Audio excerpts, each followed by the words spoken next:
Salut, bienvenue sur Éthique et Psycho, le podcast qui analyse les oppressions pour mieux les combattre.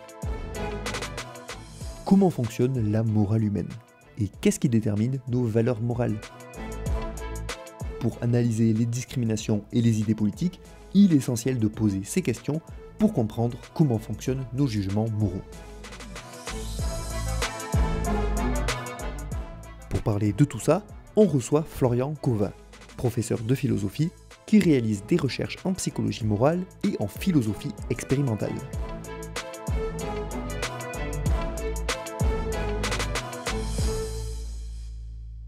Bonjour, merci de venir sur le podcast. Bonjour et merci de m'avoir invité. Pour commencer, est-ce que tu peux nous dire qu'est-ce que c'est la psychologie morale?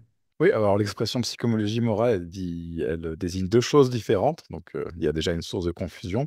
C'est d'un côté un champ de la philosophie qui n'a pas grand-chose à voir avec la psychologie en tant que discipline. Donc la psychologie morale, c'est toutes les questions philosophiques autour de la motivation morale, de ce qui fait que les gens agissent moralement, du rapport entre jugement et action. Donc c'est pas de ça qu'on va parler.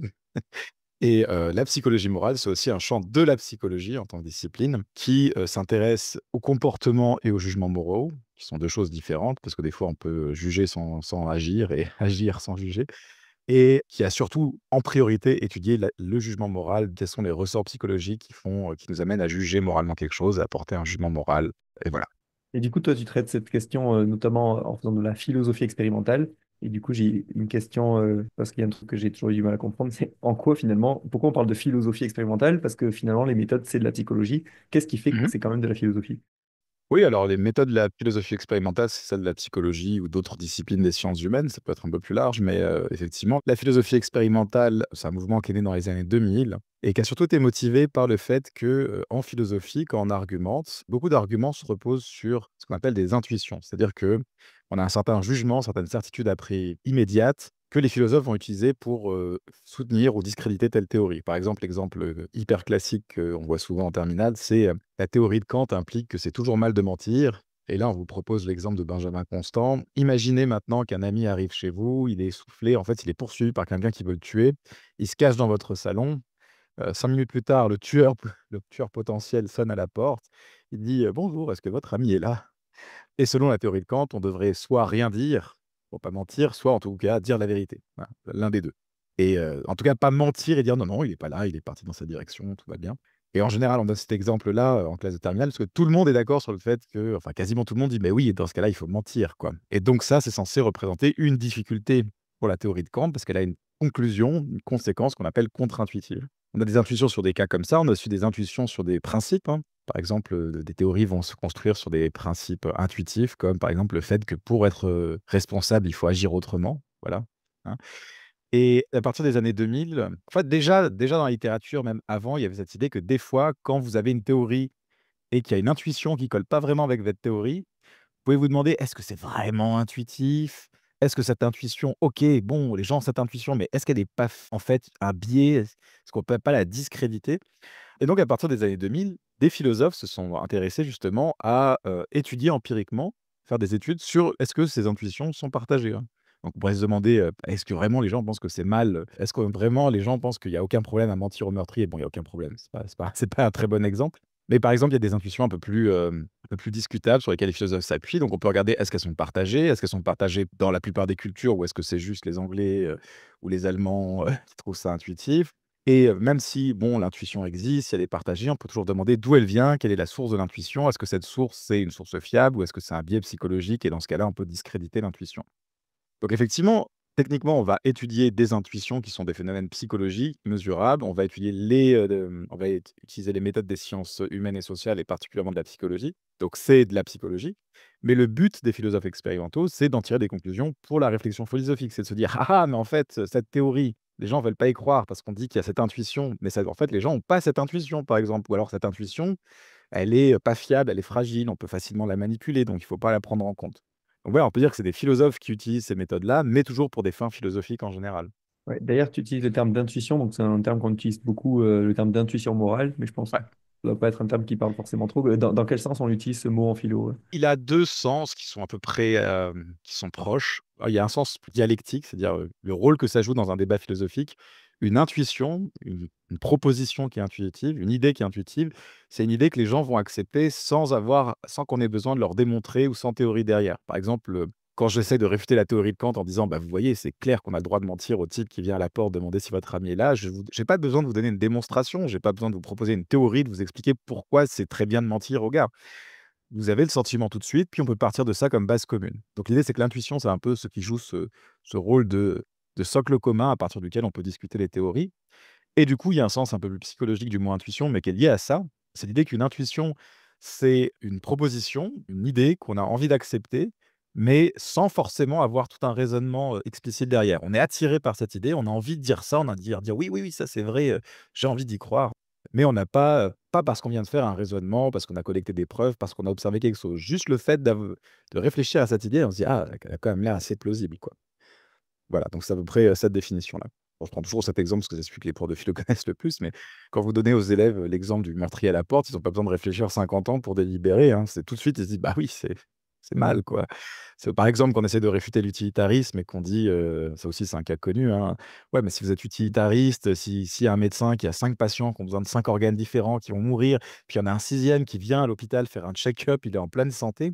L'utilitariste devrait nous dire, qu'on doit prélever les organes de ce patient en bonne santé pour, sauver les 5 autres patients. Alors on peut discuter ça, si l'utilitarisme dit vraiment ça, mais supposons que l'utilitarisme dit vraiment ça. Là, il y a pas besoin de réfléchir, la plupart des gens disent: «Arrr, c'est une idée horrible, quoi». Et il y a justement l'idée, c'est que si on a besoin de donner un argument, c'est plus une intuition. Je produis un argument qui lui-même pourra partir d'autres intuitions ou d'autres prémices intuitives. Mais l'intuition, c'est ce qu'on accepte justement, ce qu'on espère que les interlocuteurs vont accepter comme ça, à première vue. Si vous appréciez ce podcast, n'hésitez pas à le soutenir financièrement via les plateformes de financement participatif comme Ko-fi ou Tipeee. Les liens sont en description. Ça me permettra de continuer à faire ce podcast, voire à déléguer certaines parties du travail. Merci. Ta thèse s'appelle l'architecture de la cognition morale. L'objectif, c'est de décrire l'ensemble des mécanismes psychologiques qui entrent en jeu dans la formation de nos jugements moraux. Est-ce que tu peux nous décrire ces mécanismes psychologiques et cette organisation de la cognition morale? L'un des cœurs de la psychologie morale, c'est de se dire ça, on fait des jugements moraux, on en fait tout le temps. Des fois, les philosophes ont un peu cette tendance-là, ce truc un peu héroïque, on prend des décisions importantes, on fait des jugements moraux dans la vie de tous les jours et souvent pour juger les autres. Vous lisez le journal, vous dites: «Ah voilà, il y a machin qui a fait ça, c'est pas bien», vous faites un jugement moral, il y a rien de très incroyable. On fait plein de jugements moraux, tout le temps, dans la vie et l'idée, c'est quels sont les mécanismes qui amènent à la formation de ces jugements moraux? Et on va dire dans la psychologie morale contemporaine, hein, celle, dont dans ma thèse, c'est dans laquelle s'inscrit ma thèse, il y a l'idée qu'on n'a pas accès directement à ces jugements moraux. On pourrait avoir une sorte de jugement de modèle un peu naïf du jugement moraux. Enfin, les jugements moraux, si on a des règles, tuer c'est mal, voler c'est mal, l'inceste c'est mal. On les applique à des situations et paf, ça fait un jugement moral. Et puis ces règles, on les apprend et on les a, quoi. Et en fait, c'est beaucoup plus compliqué que ça. En fait, l'idée générale, c'est qu'on n'a pas accès aux mécanismes et aux règles qu'on suit quand on forme des jugements moraux et ces règles, elles sont pas si simples que ça. Et justement, l'idée, c'est que la plupart des jugements moraux sont intuitifs. On sait que c'est mal, enfin, on sait qu'on trouve que c'est mal en tout cas, mais on ne sait pas pourquoi on trouve ça mal. Donc l'exemple le plus classique, d'intuition morale, hein, qui est utilisé pour montrer ça, c'est, on peut en parler tout de suite, c'est le dilemme du trolley qui justement a été popularisé. Alors dilemme du trolley, ça vient de la littérature philosophie morale à la base, hein. C'est créé dans les années 60 pour, discuter de l'avortement. Mais, ça a été popularisé, à partir des années 2000-2010, maintenant tout le monde connaît, par les psychologues qui s'en sont emparés. Et pourquoi c'est excitant le dilemme du trolley? Pas parce que, il y a beaucoup de problèmes éthiques très importants qui se posent sur les gens ligotés, sur des rails, mais parce que justement, ça démontre un peu cette idée qu'on a des intuitions, mais on ne sait pas ce qui les dirige. Donc je rappelle juste rapidement le principe, du problème du trolley, hein. C'est l'idée qu'il faut comparer 2 scénarios. Dans un premier scénario, vous avez un train, il va foncer sur 5 personnes et écraser les 5 personnes.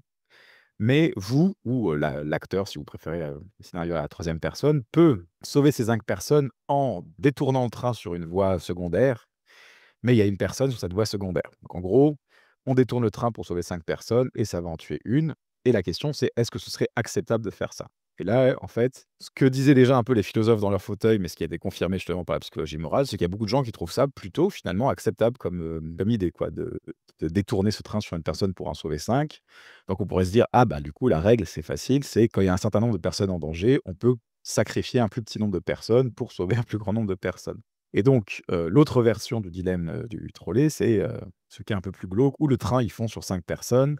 Vous êtes sur un pont qui surplombe les rails et il y a une personne devant vous, que vous pouvez pousser sur les rails. Si elle tombera sous le train et puis ça bloquera le train. Alors du coup, on peut se demander pourquoi c'est pas vous qui vous jetez.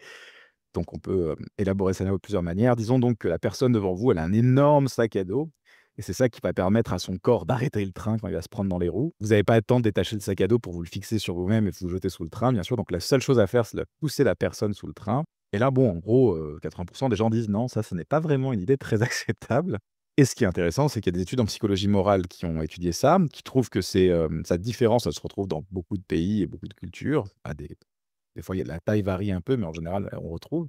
Et surtout que les gens, une fois qu'on leur a donné le premier cas et qu'on leur a donné le deuxième cas, la plupart donnent une réponse différente aux 2 cas, mais sont pas capables d'expliquer directement pourquoi ils donnent une réponse différente. Alors ils peuvent y réfléchir, hein, comme nous on peut y réfléchir, émettre des hypothèses, dire: «Ah ça doit être pour ça», mais en tout cas ils savent pas, ils ont pas, accès à ce qui fait qu'ils répondent différemment aux 2 cas. Il y en a certains qui sont assez étonnés, qui n'arrivent pas à justifier, dire: «Voilà, j'ai pas de bonne réponse, mais je sais qu'il y a un cas qui est pire que l'autre», quoi. Donc le but de la psychologie morale, c'est de regarder un peu ces, différents rouages. Ma thèse alors justement, le disais, c'est que ma thèse, c'est, une sorte de modèle qui essayait de faire une synthèse un peu des recherches à l'époque là-dessus. Moi, le principal élément de ma thèse, c'était que beaucoup de recherches en psychologie morale étaient confuses. Enfin, pas confuses, certaines avaient l'air de dire des choses contradictoires. Parce qu'en fait, le jugement moral, c'est une catégorie très large et on a plusieurs types de jugements moraux, en fait, hein. Et mon idée, c'était de distinguer au moins 3 niveaux, pas 4, mais je me concentrais sur 3 niveaux différents de jugements moraux. Déjà, on peut juger si une conséquence est bonne ou mauvaise. C'est-à-dire que même abstraitement, sans se demander, qui a fait ça, si c'est, le fruit du hasard ou si c'est une personne qui a fait ça, on peut dire qu'il y a des événements qui sont meilleurs que d'autres. Alors on me dit: «Est-ce que c'est vraiment moralement meilleur?» Oui, parce que par exemple, il y a des gens qui sont prêts à dire que certains états de choses sont plus justes que d'autres, par exemple. Même si, indépendamment de savoir si l'humain les a causés. Par exemple, j'avais des scénarios comme ça où je disais, imaginez 2 fermiers, ils sont voisins. Il y en a un, il travaille pas des masses, l'autre, il travaille très dur pour bien cultiver son champ et il y a une sorte de micro-tempête qui vient, très localisée, qui vient détruire le champ du fermier qui travaille beaucoup et comme tous ces végétaux meurent, ça nourrit le sol, puis la récolte du fermier qui fout rien, est très florissante et du coup, si on demande aux gens: «Est-ce que vous trouvez que ça c'est un peu un état de choses injuste?» Les gens vont dire: «Bah, c'est oui, c'est carrément injuste, quoi». Donc il y a vraiment cette idée que rien avant même toute action, on peut juger sur certaines conséquences ou états de choses sont bons ou mauvais, justes ou injustes. Et ça correspond un peu au mode de pensée utilitariste, hein, si on y réfléchit. C'est l'idée que, les conséquences, ont une sorte de valeur indépendamment des actions. Mais ensuite, il faut voir qu'il y a un deuxième niveau de jugement moral, c'est est-ce que les gens méritent d'être blâmés ou pas, loués ou pas, d'être félicités ou pas pour ce qu'ils ont fait? Qui est pas exactement la même chose, hein, parce qu'en fait, c'est pas, il y a pas une symétrie parfaite. Vous n'êtes pas forcément blâmé pour tout le mal que vous faites. Parce que des fois, vous faites du mal, pas intentionnellement et à l'inverse, vous pouvez faire du bien si vous faites du bien sans faire exprès, vous allez pas mériter des punitions. Donc ça, c'est un deuxième niveau et il y a l'idée que dans ma thèse, je défendais que déjà là, on peut déjà avoir des conflits entre jugements moraux parce qu'on peut dire, voilà, par exemple, bah, une action est bonne, ça ne veut pas dire que la personne doit être louée et donc ça, c'est pas les mêmes règles qu'on va suivre pour faire les 2 types de jugements, en fait. Et l'idée, c'est qu'il y a un troisième niveau qui correspond à, des idées que je tirais de la littérature philosophique. C'est que deuxième niveau, c'est quand on loue ou on blâme une personne pour certaines conséquences de ses actions, mais on peut aussi louer ou blâmer une personne pour ce que son action révèle sur cette personne, qui est encore autre chose. Ça, c'est des choses assez intéressantes quand tu étudies en psychologie morale, c'est que il y a des expériences qui montrent que parfois, il y a des actes qui ont aucune conséquence, mais les gens vont les blâmer. Alors par exemple, un exemple que j'aime bien, c'était une étude où il disait, voilà, imaginez qu'il y a une sorte de catastrophe naturelle qui est en cours. Par exemple, il y a un pays qui est touché par un séisme et il y a des gens qui s'amusent à faire des paris sur combien de millions de personnes vont mourir. Alors techniquement, il y a pas de conséquences mauvaises à ce qu'ils font, donc ils sont pas responsables de quelque chose, on va pas les blâmer au sens où ils sont responsables d'un mal, mais là, on a un jugement moral qui porte plus sur leur personnalité, sur ce que l'action relève de la personnalité. Donc là, on serait plus sur l'éthique de la vertu, d'une certaine façon. Et donc l'idée, c'est qu'on peut avoir des conflits. C'est parce que, par exemple, on peut avoir des actions qui effectivement ont pas de mauvaises conséquences, mais qui sont révélateurs de quelque chose de très mauvais. On peut même avoir des actions qui, a priori, sont pas mauvaises du point de vue de la responsabilité, puisque c'est des choses sur lesquelles on n'a aucun contrôle, mais on a quand même envie de les blâmer parce que ça révèle des choses sur la personne. On pourrait imaginer, par exemple, imaginer qu'une personne que vous venez d'apprendre qu'une personne que vous détestez vient de mourir et vous avez vraiment une réaction incontrôlée et incontrôlable où vous souriez. Alors, les gens vont vous blâmer, mais pas en utilisant les mêmes critères que pour juger de la responsabilité d'un acte. Pour juger de la responsabilité d'une conséquence, par exemple, si vous aviez tué la personne, pour juger si vous êtes responsable, regardez, est-ce que vous avez du contrôle sur l'action? Est-ce que vous l'avez fait intentionnellement? Mais ici, ça a pas l'air pertinent. Bien sûr que vous faites pas exprès de rire et de sourire parce que la personne est morte, mais on s'en fout, quoi. Enfin, ça montre quand même que vous êtes un beau salaud. Et là, on peut avoir une sorte de paradoxe où d'un coup, on a l'impression que d'un coup, d'un côté, il faut qu'il y ait du contrôle et sur l'action pour qu'elle soit, blâmable, mais quelquefois pas, hein. Mais du coup, l'idée de ma thèse, c'est de dire: «Mais en fait, c'est pas les mêmes types de jugements». Il y a un blâme qui est basé sur la responsabilité pour des conséquences, un type de blâme qui est ce que montre votre action, de votre caractère, par exemple. Et donc l'idée, c'est qu'il faut bien différencier les différents types de jugements et tous ne suivent pas les mêmes règles et justement un certain nombre d'énigmes ou de paradoxes, en psychologie et en philosophie, disparaissent un petit peu une fois qu'on différencie les différents niveaux de jugement et les différentes fonctions qui jouent, quoi. Donc l'idée, c'est qu'effectivement, c'est bien d'avoir des mécanismes pour juger quelles sont les bonnes conséquences, parce que pour guider l'action, c'est pas mal. C'est bien d'avoir des mécanismes pour juger, attribuer la responsabilité pour savoir, qui doit réparer, qui doit s'excuser, qui est coupable de quelque chose. Mais c'est aussi bien d'avoir des mécanismes qui permettent de se dire, «Bon, cette personne n'a rien fait de mal, au sens, elle n'est pas responsable de mauvaises conséquences, mais clairement, j'ai pas envie de traîner avec cette personne-là, quoi». Est-ce que ça veut dire que beaucoup d'études sur la psychomorale se trompent parce qu'elles essaient trop de résumer comme si tous les jugements moraux étaient identiques? Parce que toi, tu dis du coup, vu que c'est des jugements moraux qui n'ont rien à voir, en fait, c'est-à-dire que c'est pas du tout les mêmes processus mentaux. L'idée, c'est que, alors du point de vue de la psychomorale, c'était vraiment l'idée d'essayer de montrer qu'il y avait des sortes de paradoxes ou d'oppositions dans la littérature qui, existaient justement parce qu'on différenciait pas plusieurs niveaux de jugement moraux, quoi. Et que c'était, une fois qu'on fait ça, ça rapporte de la clarté. Mais justement, dans ma thèse, j'utilisais ça aussi pour, dissiper certains paradoxes philosophiques, quoi. Par exemple, je sais que j'avais croisé des articles qui se posaient la question: «Est-ce qu'on peut être blâmé pour nos émotions? Est-ce qu'on peut être blâmé pour, faire certains types de rêves?» Et la réponse, c'est: ça dépend dans quel sens, en fait. Effectivement, on peut pas blâmer quelqu'un, pour avoir une réaction incontrôlée, de joie à la mort de quelqu'un. On peut pas la blâmer au même sens où on blâme quelqu'un qui a commis un crime volontairement. Mais il y a quand même un type d'attitude morale qui est peut-être justifié dans ces cas-là, quoi. Mais c'est juste pas la même et une fois qu'on distingue bien les 2, on échappe un peu à parce que j'étais tombé sur des articles qui disaient: «Mais est-ce que finalement ça viole pas les règles basiques intuitives de l'éthique de se dire qu'on peut juger les gens pour leurs émotions?» L'idée, c'est si on distingue justement, différents types de jugements, on peut se dire que tous n'obéissent pas au même, type de règles et de justification. Tu as dit que d'une situation dans deux dilemmes, qu'on pourrait dire entre guillemets dilemme du tramway où il y avait la réponse utilitariste, dans un certain cas, ils vont sacrifier la personne pour en sauver plusieurs, dans des fois non. Tu as dit, c'est ce qui avait été pointé dans certaines études, de dire, ah, mais les gens, ils savent pas justifier leur position. Est-ce que les gens sont capables de justifier leur position morale? Et si oui ou non, qu'est-ce qu'on en tire de tout ça aussi? Ouais, ouais, alors il faut bien comprendre, les gens sont tout à fait capables de justifier leur Mm. jugement. Il faut distinguer 2 choses. L'idée, c'est que ce que montrent les choses sur le dilemme du c'est qu'on n'a pas accès aux raisons pour lesquelles on a fait ce jugement ou pas. Et c'est différent de justifier, en fait. Donc une des idées principales de la psychologie morale contemporaine, qui est débattable, hein, mais qui a beaucoup inspiré le champ, c'est un modèle qui est proposé en 2001 par le psychologue Jonathan Haidt, ce qu'on appelle le modèle social intuitionniste. C'est l'idée que, dans la plupart des cas, un jugement moral, c'est d'abord une réponse intuitive qui arrive automatiquement et ensuite, si on interroge les gens dessus, les gens vont inventer des trucs pour la justifier. Mais l'idée, c'est qu'ils le font un peu en mode avocat. Ils ont déjà un peu cette intuition, ils savent ce qu'ils doivent défendre et puis après, ils vont réfléchir pour trouver tous les trucs pour défendre la position qu'ils ont déjà. Et donc l'idée, c'est pas que les gens ont du mal à justifier, c'est l'idée que leur justification ne reflète pas forcément les raisons pour lesquelles ils sont arrivés à ce jugement, quoi. Et ça, c'est quelque chose qu'on peut voir, hein, les gens peuvent faire feu de tout bois pour défendre une position. Des fois, ils peuvent même produire tellement d'arguments, certains sont un peu contradictoires parce qu'en fait, les arguments sont là pour défendre quelque chose auquel ils croient déjà, quoi.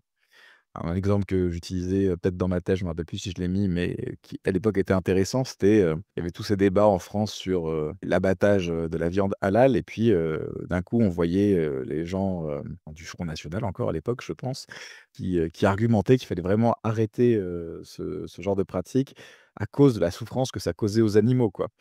Et effectivement, c'est un bon argument, hein, c'est pas le problème, mais l'idée c'est, est-ce que c'est vraiment pour ces raisons-là qu'ils étaient opposés à l'abattage, rituel? On peut se poser la question. En tout cas, c'est pas clair que les arguments que donnent les gens, parce que les gens sont capables de trouver des arguments, reflètent les vraies raisons pour lesquelles ils défendent ce qu'ils défendent, quoi. Ouais.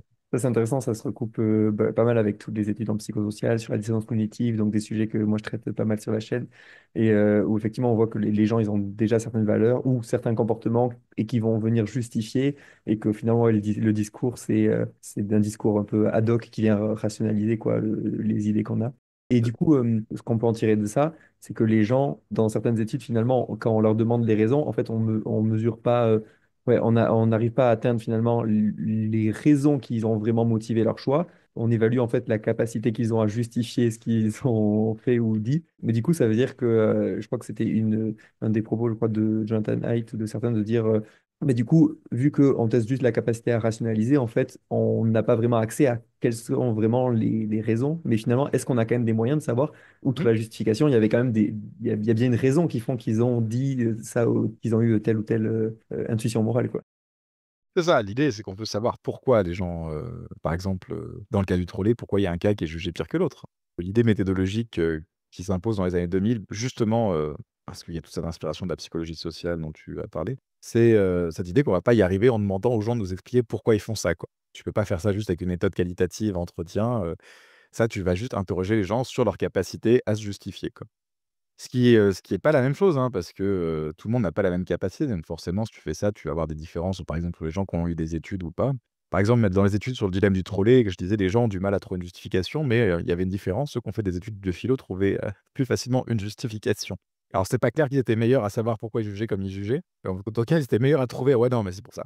Donc l'idée, justement, ce qui fait que, la psychosociale, la psychomorale marche bien avec la philosophie, c'est qu'une des méthodes qui a été très vite, proposée, c'est, d'utiliser ces petites vignettes de scénarios, genre Trolley, et de se dire, bah, on prend des scénarios et puis à chaque fois on change un petit truc et puis on regarde ce qui fait varier les jugements des gens, hein. Donc par exemple, le trolley, c'est un cas difficile, mais pour prendre un cas très simple qui était déjà étudié en psychosocial et qui a réété étudié par la psychomorale, c'est les gens en général trouvent que, laisser mourir et versus, causer, activement la mort, c'est mieux de laisser mourir que de causer activement la mort. Donc comment on fait pour voir ça? Ben, par exemple, on prend 2 scénarios très proches dans lesquels on met tout pareil, sauf un détail, et justement, un scénario qui est utilisé en psychologie morale vient de la philosophie morale. Je ne sais pas si tu connais ce papier de 1975 qui s'appelle, Active and Passive Euthanasia. C'est un c'est un d'un philosophe qui s'appelle James Rachel. C'est un papier qui fait 4-5 pages, mais qui est vraiment un des grands classiques de l'éthique médicale, dans lequel, en fait, il défend l'euthanasie active, dans laquelle, on va activement injecter un produit au patient pour le tuer, versus l'euthanasie passive, dans laquelle on arrête le support de vie, puis on laisse le patient mourir. En général, dans la plupart des gens préfèrent l'euthanasie passive à l'euthanasie active. Mais lui dit que c'est ridicule parce que, déjà, bah, l'euthanasie active cause moins de souffrance, parce qu'on laisse le patient meurt plus vite, quoi. On le laisse pas mourir très lentement, et il a surtout un argument pour dire: «Bah, en fait, la différence entre actif et passif, elle est pas moralement pertinente». Et pour tester ça, c'est un philosophe, hein, il fait pas d'expérience, il dit: «Voilà, imaginez 2 cas». Il dit: «Imaginez, voilà, on va prendre Jean. Jean, a besoin d'argent et il a son oncle ou sa tante qui vient de mourir, qui laisse un gros héritage, mais il est deuxième sur la liste. Il est deuxième pour l'héritage. Il y a quelqu'un avant lui, c'est son petit cousin de 5 ans, qui est dans la même maison. Du coup, là, il entend que son, cousin est en train de prendre un bain et du coup, il va dans la salle de bain, il prend son cousin, il le noie. Voilà, ça c'est bon, et il dit: «Voilà, bon, ça c'est le premier scénario, on voit que c'est très, très mal, il y a pas de problème».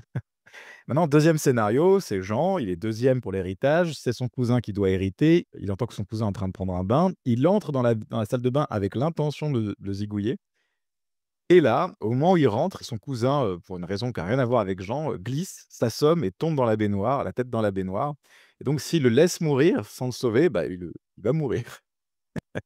Donc il va juste le laisser mourir. Donc et là, Rachels, qui a écrit cet article, dit: «Bon, ça a quand même l'air aussi grave que le premier cas, ça a pas l'air pertinent». Donc vous voyez que finalement, tuer versus laisser mourir, c'est pas pertinent. Seulement, bah, justement, cette étude-là a été reprise dans des expériences de psycho, hein. On propose un cas à la moitié des participants, un cas à la moitié de l'autre. On leur demande à quel point c'est grave, à quel point ils méritent d'aller en prison, d'être blâmés, et même si dans les 2 cas, les gens acceptent de dire que c'est grave, bah, les gens trouvent ça quand même moins grave dans le cas où il l'a juste laissé se noyer. Et donc dans ce cas-là, voilà, oui, vraiment tout a été gardé pareil, il avait la même intention, il est venu avec les mêmes raisons. Le seul truc, c'est est-ce qu'il lui a foutu la tête sous l'eau ou est-ce qu'il a juste pas enlevé la tête de l'eau? Et quand même, on trouve une différence. Donc là, juste en regardant sur ce genre de cas, en des sortes de paires minimales, on peut voir qu'il y a tel facteur, le fait de tuer versus laisser mourir, qui a un impact sur le jugement des gens. Alors l'idée, par exemple, de troller, c'est de faire la même chose, mais le problème du troller, c'est qu'il y a pas qu'un seul truc qui change, quoi. Et c'est dur de trouver ce qui change de pertinent. Par exemple, on pourrait se dire, est-ce que ce qui est pertinent, c'est qu'il y a un cas où, en fait, on pousse directement la personne, puis dans l'autre cas, on fait rien directement? On pourrait imaginer, voilà, un cas où finalement on pousse pas la personne sous la voie, mais on lui jette un objet dessus pour la faire tomber du pont. C'est pas clair que ça changerait quelque chose. Donc on peut essayer de jouer comme ça avec plein de petites différences pour voir ce qui est pertinent, ce qui fait un effet ou pas, quoi.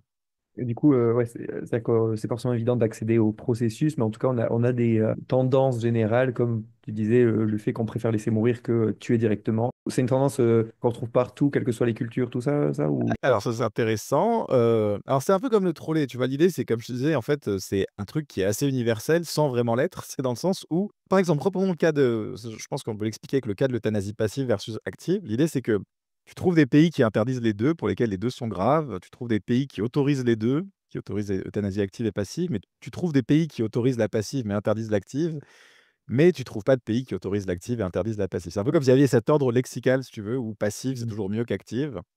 Et bon, la différence que font les gens entre les 2 peut varier, mais par contre, tu iras jamais dans l'autre sens, si tu veux.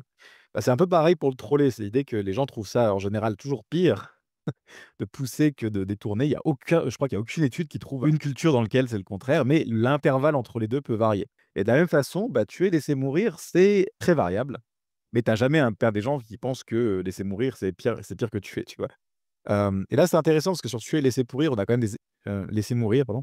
On a quand même des hypothèses un peu sur, qu'est-ce qui explique ces variations culturelles. On va dire qu'il y a des cultures plus ou moins solidaires. Qu'est-ce que ça veut dire solidaire? C'est-à-dire des cultures dans lesquelles les gens se sentent plus ou moins, liés aux autres personnes et dans l'obligation d'aider les autres personnes, si tu veux, dans lesquelles il y a plus d'entraide. Par exemple, les États-Unis, c'est un pays qui est assez bas sur ce genre de mesures en général. Puis tu as des sociétés un peu plus, genre si tu prends des sociétés un peu chasseurs-cueilleurs, plus, où tout le monde est interdépendant forcément, bon, plus une société est interdépendante et plus les gens ont l'impression de former, un groupe soudé avec des relations stables, moins tu as de différence entre tuer et laisser mourir, quoi. Par contre, si tu es dans une société où effectivement, les gens ont plutôt tendance à se considérer comme des êtres indépendants qui ont juste de temps en temps des relations, quand il y a besoin. Là, tu trouves un plus grand effet entre tuer et laisser mourir. Mais, alors j'ai plus ça en tête, mais effectivement, mais par exemple aux États-Unis, il y avait eu, des débats sur ce qu'ils appellent les Good Samaritan Law, les lois de bons samaritains, sur est-ce que vraiment on a l'obligation, légale d'aider des gens, par exemple, qui sont en train de mourir au bord de la route pendant qu'on passe? Ça, c'est un truc qui a été débattu aux États-Unis, par exemple.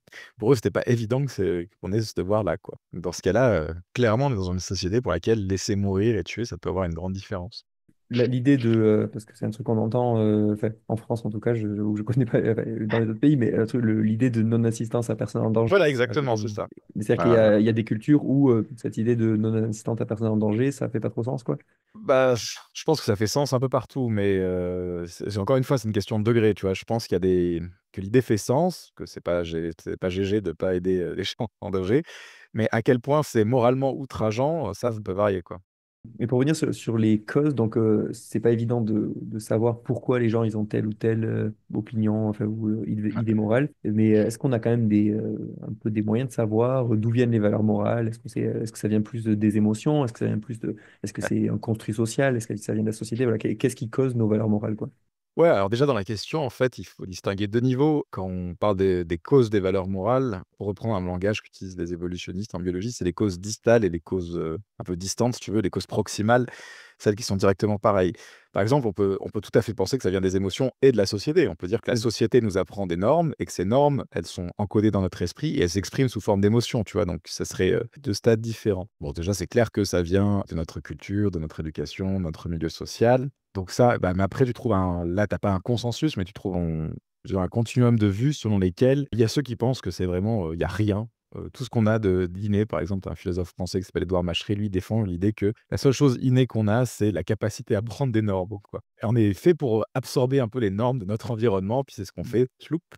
Puis tu as des gens qui défendent plutôt l'idée qu'il y a un truc un peu inverse, c'est qu'on a tout un tas de valeurs un peu, communes, innées, et certaines vont un peu se perdre au cours de l'éducation parce qu'elles ne sont pas utilisées. Alors une métaphore qui est utilisée, qui est assez marrante, c'est ça, c'est, en comparaison avec l'apprentissage du langage. Je ne sais pas si tu sais, mais l'idée c'est que le petit enfant, il est capable de faire la distinction entre plein de sons différents. Tu sais, par exemple, les Espagnols, ils font la différence entre le r et le r et puis Ouais. nous, on n'est pas hyper bon pour le faire parce qu'on l'a un peu perdu, mais l'idée c'est qu'en fait, on n'apprend pas à faire les distinctions ces distinctions de sons. En fait, le développement de l'enfant se fait en perdant des distinctions de sons. En fait, au début, tous les sons sont un peu différents. Il y a 10 000 gammes de R, si tu veux. Et puis, au fur et à mesure, l'enfant, de toute façon, s'habitue à celles qui sont pertinentes ou pas et puis arrête d'être capable même de pouvoir les percevoir. Donc il y a certaines personnes qui pensent, en fait, il y a tout un tas de valeurs communes et puis, il y en a qui sont plus ou moins, saillantes ou cultivées dans notre culture et puis on va garder ces valeurs-là. Donc finalement, il y a de la variabilité culturelle dans les valeurs, mais elles sont restreintes par un nombre fini de plus ou moins fini de valeurs qui seraient, auraient une origine un peu évolutionnaire, tu vois?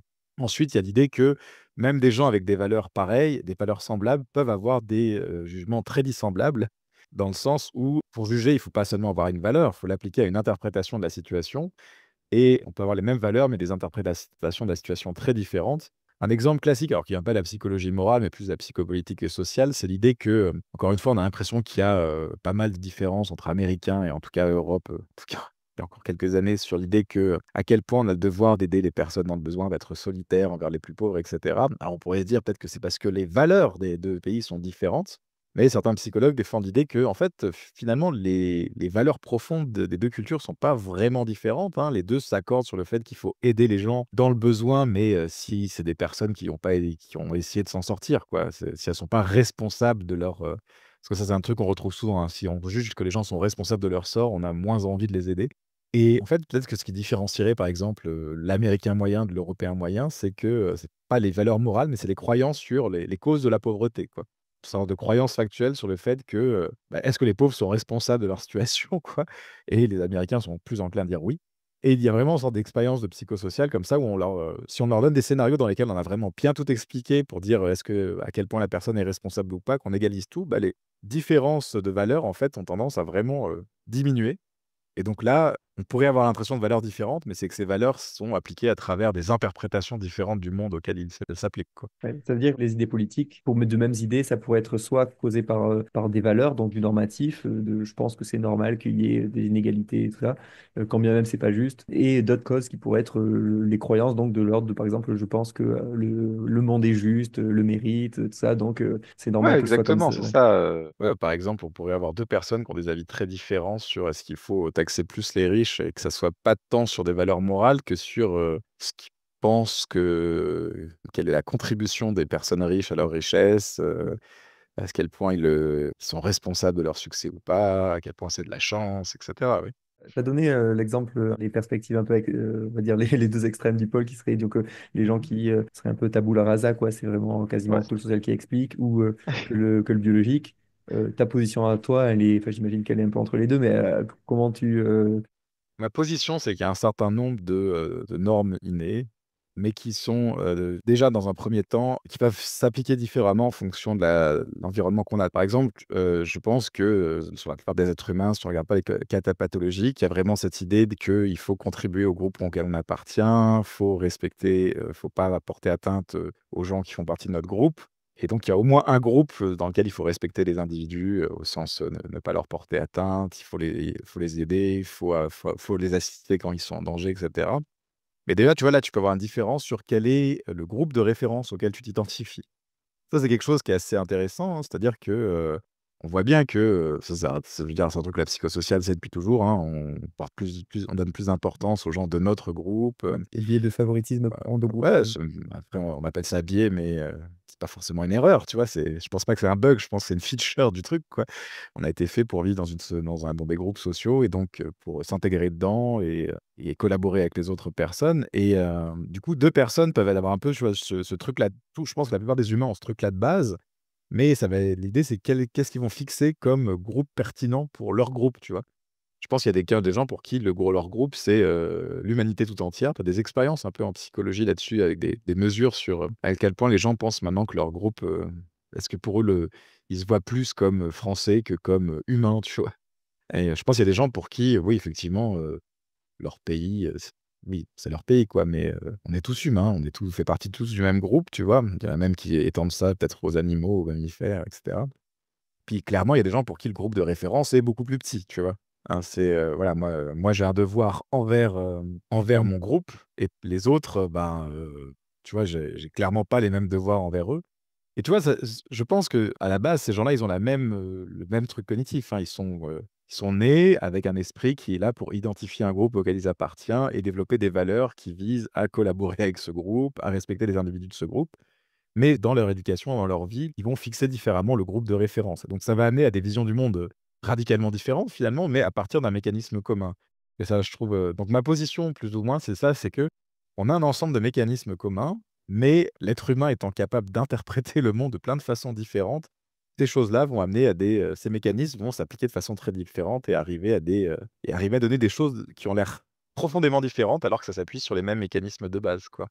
Le fait de faire des catégories, ça c'est vraiment des fonctionnements de base de notre cerveau. On fait Ouais, des catégories. Les catégories auxquelles nous on s'identifie, on les privilégie. Mais après, comment sont composées les catégories, qui on inclut, pourquoi on fait une distinction sur le sexe et pas sur la couleur des yeux, ça ouais. c'est social quoi. C'est ça, ouais, par exemple, les nationalismes et tout, c'est clairement une façon de découper le monde qui s'est un peu imposée au 19e siècle, mais avant, qui avait beaucoup moins d'importance. Avant, la nation comme groupe, c'était pas vraiment très pertinent pour la plupart des gens. Le Ouais. paysan de béton, il s'en foutait un peu du marseillais. Je pense que c'est d'ailleurs toujours un peu le cas, mais c'est peut-être mais c'est moins le cas qu'avant, quoi.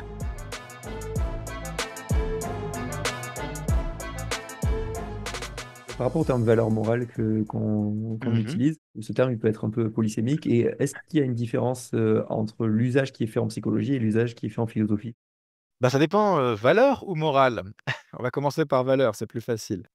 Alors, il y a une différence, entre le terme valeur en psychologie et le terme valeur en philosophie. Le terme valeur en philosophie, il est très, très, très, très, très, très large. C'est-à-dire que si j'aime le chocolat en philosophie, je donne de la valeur au chocolat, tu vois? Si j'aime le Mais c'est plaisir, je donne de la valeur. Est-ce que c'est de la valeur instrumentale ou valeur... Alors après il faut distinguer, oui, il y a des valeurs finales, c'est-à-dire des choses qui ont de la valeur pour elles-mêmes et puis des choses qui ont de la valeur instrumentale. Ce sont des choses qui ont de la valeur, parce que ça nous permet d'obtenir autre chose. Par exemple, l'argent a une valeur instrumentale parce que ça nous permet mais parce qu'on veut pas l'argent pour lui-même, on le veut pour autre chose. Il y a certaines choses qui ont une valeur finale, par exemple le plaisir, parce que le plaisir, en général, on veut le plaisir pour le plaisir. Après, on pourrait imaginer quelqu'un qui cherche du plaisir parce qu'il pense que ça va le mettre de bonne humeur et il va performer mieux dans son travail ensuite. Dans ce cas-là, il donnerait une valeur instrumentale au plaisir, par exemple.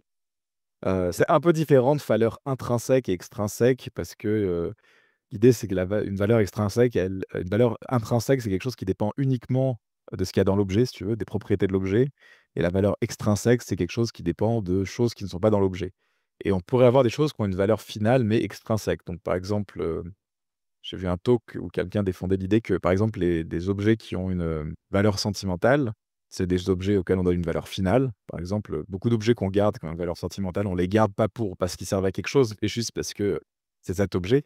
Mais la valeur, elle dépend pas du fait que c'est une propriété qui est intrinsèque à l'objet. Elle vient du fait que, par exemple, c'est quelqu'un qui nous l'a offert, on l'a reçu à telle occasion. Donc tu vois, là, ce serait une valeur finale, mais qui est pas intrinsèque.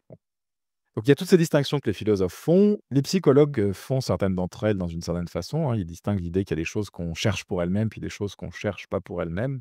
Mais il y a des choses assez marrantes, hein, c'est que, par exemple, on va l'exemple typique de valeur instrumentale, c'est, l'argent, comme j'ai dit en philosophie, mais il y a pas mal d'études en neurosciences sur l'argent qui supposent qu'en fait, on est tellement habitué à chercher l'argent que notre cerveau l'encode comme ayant plus quelque chose qui serait une valeur finale, qu'on cherche pour lui-même, tu vois? Quand on nous donne l'occasion de gagner de l'argent, notre cerveau, il se dit pas: «Qu'est-ce que je pourrais m'acheter avec? Ah oui, ça, bah, du coup, je veux de l'argent». Non, il se dit: «Ah putain, du pognon». Donc effectivement, mais si même nous, quand on y réfléchit philosophiquement, on se dit: «Ouais, tu vois, l'argent, ça a pas de valeur en soi, ça sert à quelque chose d'autre». Au niveau psychologique, c'est pas sûr que ça soit encodé pareil. Mais voilà, ce que je veux dire, c'est que en fait, quand les psychologues parlent des valeurs, il faut voir un peu ça comme quand les politiciens parlent des valeurs, bizarrement, ils ne parlent pas du plaisir, tu vois? Si tu te demandes: «Quelles sont vos valeurs?» Hein, tu vois? Tu vas pas dire: «Ah oui, ben, le plaisir, non, ça va être la morale, la justice, le travail», des trucs comme ça. Et donc c'est beaucoup plus restreint l'usage politique du mot valeur que l'usage philosophique où la valeur, c'est tout ce qui, donne, voilà, une valeur positive ou négative à quelque chose. On peut dire, je sais pas, que, faire une sieste a une valeur positive parce que, c'est une valeur instrumentale, mais c'est aussi agréable, tu vois? Bon, bah, ça, c'est pas dans cet usage-là que les psychologues, qui parlent de valeurs en général utilisent valeurs. Les valeurs, c'est vraiment les choses importantes qui vont structurer un peu, ta vision les valeurs importantes qui vont structurer ta vision du monde, tes buts à long terme, ta façon de voir la société. Ça peut être la sécurité, la liberté et cetera. Et effectivement, bon, bah, c'est dur de donner une définition très précise de ce qui distingue ces valeurs au sens restreint des valeurs au sens large. Mais effectivement, quand les philosophes travaillent sur les valeurs, c'est sur ce truc plus restreint. C'est pas tout ce qui a de la valeur, quoi. Par exemple, tu vois, là, à Genève, tu discutes avec les philosophes, ils te font des exemples de valeurs, ils vont dire: «Le vin a une valeur positive parce que, procure du plaisir», mais il va pas y avoir le vin dans la liste des valeurs, tu vois? Et effectivement, quand les psychologues font la liste des valeurs importantes pour les gens, pour comparer entre cultures quelles valeurs sont importantes, est-ce que certaines cultures valorisent plus la liberté, d'autres plus la sécurité, d'autres plus, l'autorité, tu vois? Ils se demandent pas vraiment si c'est des valeurs finales ou instrumentales. Parce que, par exemple, la sécurité, on pourrait se dire: «Bah, c'est un truc instrumental, tu veux la sécurité parce que ça te permet de faire d'autres choses». Puis c'est pas comme la justice, peut-être que là, la justice mais en même temps, tu sais pas, enfin, ouais, peut-être que par contre la connaissance, ça, c'est un truc bon, c'est vrai qu'en général, on se pose pas la question, puis c'est pas clair que ce soit pertinent parce que tu veux vraiment distinguer quelles sont les choses qui sont importantes, en général, pour une culture donnée ou un groupe d'individus donné. Est-ce que c'est important à ce moment-là de savoir si c'est pour eux, c'est final ou instrumental, tu vois? C'est pas clair, clair, clair. Mais du Mm. coup, il y a la question de morale, mais ça, parmi les valeurs, lesquelles sont morales ou pas? Et ça, c'est, pas une question débattue en philosophie, mais c'est une question débattue en psychologie de savoir, bah, c'est quoi le champ de la morale, quoi? Quelles valeurs sont plus morales que les autres? Et donc c'est un énorme débat.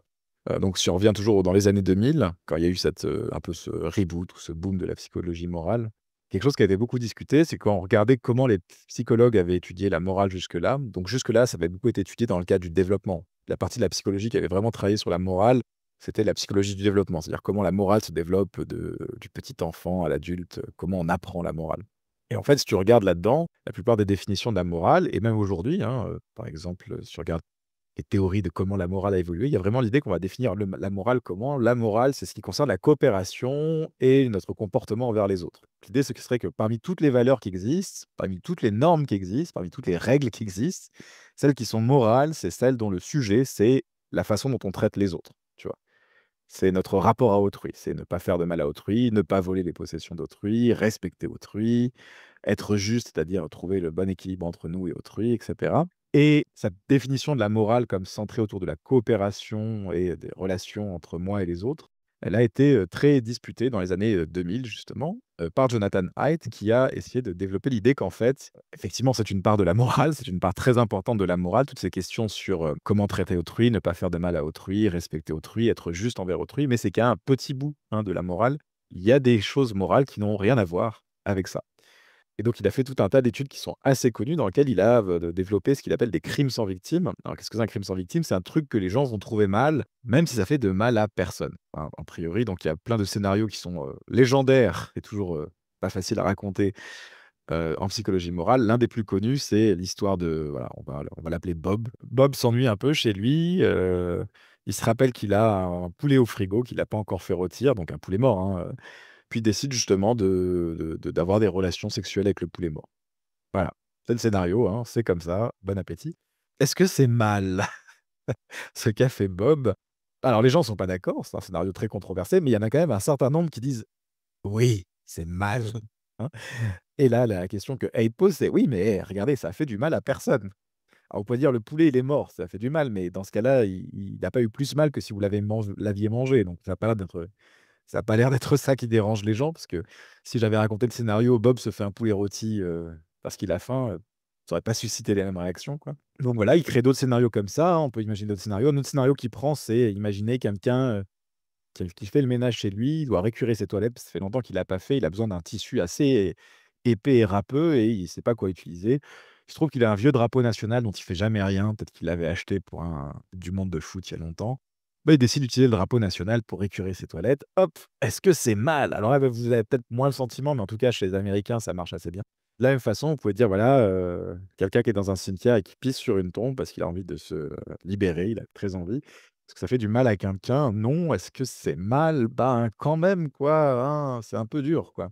Donc l'idée, c'est il y a tout un tas de scénarios comme ça qui sont censés montrer que la morale se limite pas, en fait, aux relations qu'on a avec les autres. Un exemple très clair que Abe prend, c'est, si vous regardez les débats moraux, il y a quand même beaucoup de débats moraux qui tournent autour de quelles sexualités sont morales ou pas.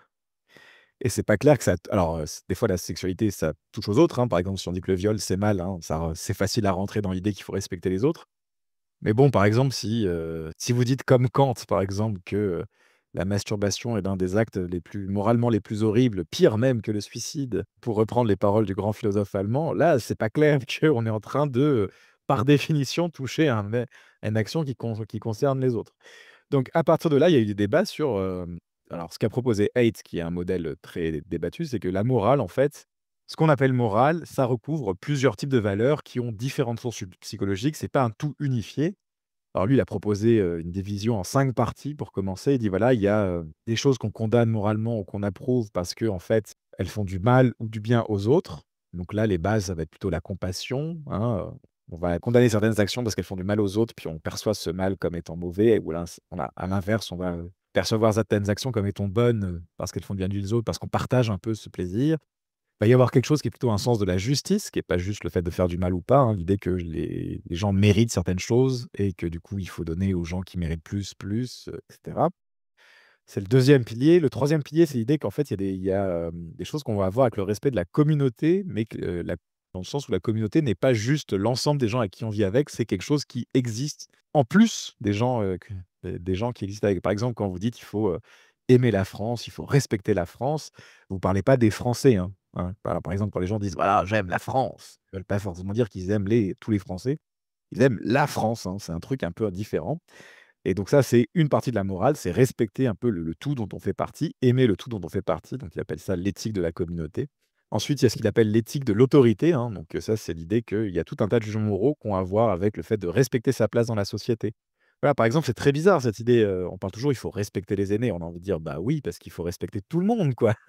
Hein, par exemple, si quelqu'un est grossier, mais qu'en plus c'est vers une personne âgée, on va se dire, là d'un coup les gens vont être encore plus indignés, mais on peut se dire: «Oui, mais techniquement, il faudrait juste pas être, vulgaire avec qui que ce soit». Donc tout ça, c'est des exemples que dit Haidt. On a une vision un peu quand même un peu, hiérarchique de la société. En tout cas, certaines personnes ont ou certaines personnes méritent plus de respect que d'autres et il faut connaître sa place. Voilà, quand on est jeune, on doit respecter les aînés. Et enfin, le cinquième et dernier pilier qu'il a introduit, c'est ce qu'il a appelé l'éthique de la divinité d'abord, puis ça a été renommé en éthique de la pureté. C'est l'idée qu'il y a tout un tas de jugements qui ont à voir avec le fait, non pas de comment on se comporte envers les autres ou envers la communauté, mais comment on se respecte nous-mêmes, hein. L'idée qu'on a une sorte de pureté intérieure, qu'il y a quelque chose de sacré en nous qu'il faut respecter et qu'on peut ne pas respecter si on s'engage dans certains comportements, par exemple des formes de comportements sexuels répréhensibles, et cetera, et cetera. Puis après, 10 ans plus tard, il a rajouté un sixième pilier qui s'appelle la liberté. C'est l'idée que les gens pourraient valoriser la liberté indépendamment de tout le reste et il a fait ça parce que, il essayait d'utiliser un peu ces différents piliers pour expliquer, différences dans le paysage politique américain et puis, il a découvert les libertariens et il s'est dit: «Mon Dieu», parce que la thèse de Haidt, c'était un peu, au début, il voulait expliquer les différences entre libéraux, hein, gauche et conservateurs, droite, en disant: «Bah, les conservateurs donnent de l'importance à tous ces 5 piliers et les libéraux, c'est des gens qui donnent de l'importance avant tout au fait de ne pas nuire à autrui et au fait de respecter la justice, mais la communauté, l'autorité et la pureté, ça les concerne beaucoup moins, quoi». Et puis il est tombé sur les libertariens qui ont l'air de ne s'intéresser à aucun de ces 5 piliers, de n'idolâtrer que la justice, donc il s'est dit: «Bah, il faut que je rajoute ça pour faut que je j'ajoute un sixième pilier pour expliquer le libertarisme». Vous voulez dire que la liberté? Ouais, que la liberté, ouais, c'est ça, ouais. Mmh. Mais non, pas que la justice, que la liberté. Du coup, ça, c'est un modèle, mais il y a encore des gens aujourd'hui qui défendent la position selon laquelle la morale, le jugement moral, c'est essentiellement lié à la coopération et qui, par exemple, vont essayer d'expliquer que, bah, oui, mais en fait, tous ces actes qui ont l'air de faire du mal à personne, les gens les condamnent parce qu'ils les perçoivent comme des choses potentiellement dangereuses pour les autres. Par exemple, peut-être que la personne qui est prête à récurer ses toilettes avec le drapeau national, ça veut aussi dire qu'elle est prête à trahir ses concitoyens, tu vois? Ou quelque chose comme ça.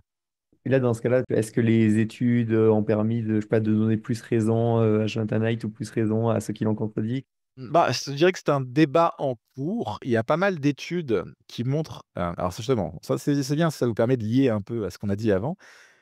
Ces dernières années, il y a eu pas mal d'études qui montrent effectivement que si on donne un scénario de crime sans victime aux gens, par exemple le poulet, le drapeau et cetera, et alors les gens trouvent ça plus ou moins mal et puis quand on demande aux gens qui ont trouvé ça mal, pourquoi est-ce qu'ils trouvaient ça mal et qu'on leur pose directement la question: «Est-ce que vous pensez que ça fait du mal aux gens? L'action peut faire du mal aux gens?» Les gens disent plutôt «oui» en fait. Donc là, ça a l'air d'aller dans le sens, ah finalement, il y a quand même un lien avec, le mal. Mais encore une fois, on pourrait se demander, est-ce que c'est pas juste les gens qui ont l'intuition que c'est mal, indépendamment de savoir si ça fait du mal à quelqu'un? Et ensuite, quand on leur demande de justifier, bah, le premier truc qui leur vient à l'esprit, c'est de justifier ça en termes de «ça fait du mal à quelqu'un», parce que c'est la justification classique, quoi. Est-ce que ce fait que les gens justifient leur réponse au crime sans victime par le fait que ça peut faire du mal à quelqu'un, c'est quelque chose qui nous informe vraiment sur ce qui s'est passé dans leur tête? Ou est-ce que c'est leur façon de justifier le truc? Moi, j'avais fait une étude comme ça que j'ai jamais eu le temps de publier parce que la plupart, en fait, les 3 quarts de ce que je fais, je le publie jamais. Ça prend trop de temps d'écrire des articles. Mais c'était assez marrant, j'ai pris des cas où, les gens font l'action qui est mauvaise, donc le poulet, le drapeau, mais soit intentionnellement, soit pas intentionnellement. Donc par exemple, dans le cas du drapeau, ça peut être ils ont pas vu que c'était le drapeau versus ils savent très bien que c'est le drapeau. Pour le poulet, c'est un peu plus dur, mais en fait, j'utilise un mec qui est somnambule. Bref. Et là, les gens trouvent ça moins mal quand la personne ne le fait pas exprès, tout à fait. Et je demande du coup, est-ce que ça peut faire du mal, aux gens? Et là, enfin, les gens ont tendance à dire, à moins trouver que l'action peut faire du mal aux gens quand la personne l'a pas fait intentionnellement. Ce qui est un peu bizarre quand même, parce que c'est quand même la même action. Donc pour moi, c'est un peu quand même le signe qu'on est sur un truc que c'est surtout de la justification, a posteriori de dire: «Ouais, ouais, je sais que c'est mal, donc forcément, ça doit faire du mal à quelqu'un». Donc il y a des débats, je ne peux pas dire que c'est tranché.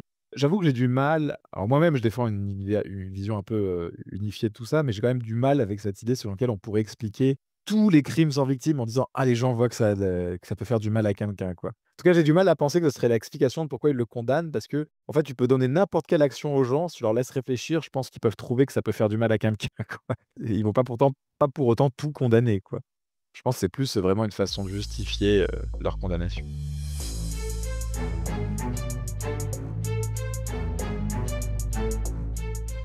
Sur les conséquences pratiques, à quel point les valeurs morales sont liées au comportement, à quel point le fait d'avoir telle et telle valeur, ça prédit comment on va agir, quoi. Ouais, c'est toujours une bonne question, la réponse est pas très surprenante, hein. C'est que les valeurs prédisent, mais imparfaitement, le comportement moral. C'est-à-dire, on n'agit pas toujours en fonction de nos valeurs, mais c'est pas comme si les valeurs étaient purement décoratives et n'avaient aucun effet.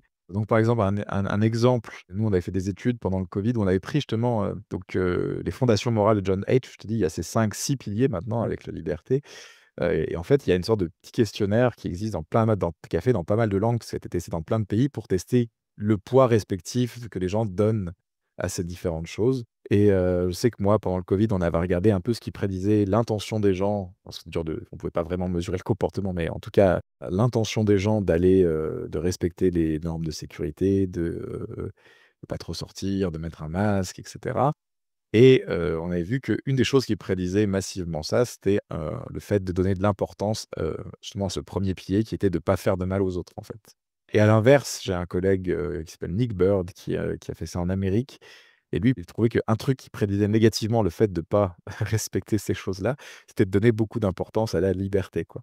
Donc Mm. là, on avait, clairement des valeurs, morales, qui prédisaient en tout cas, au moins, le comportement auto-rapporté des gens. Puis il y a des études assez intéressantes qui montrent, donc il y a au moins 2 façons dont les valeurs morales déterminent le jugement moral. Il y a un peu directement, c'est je me soucie des autres, je vais les aider, je me soucie de la liberté, je veux pas qu'on la limite.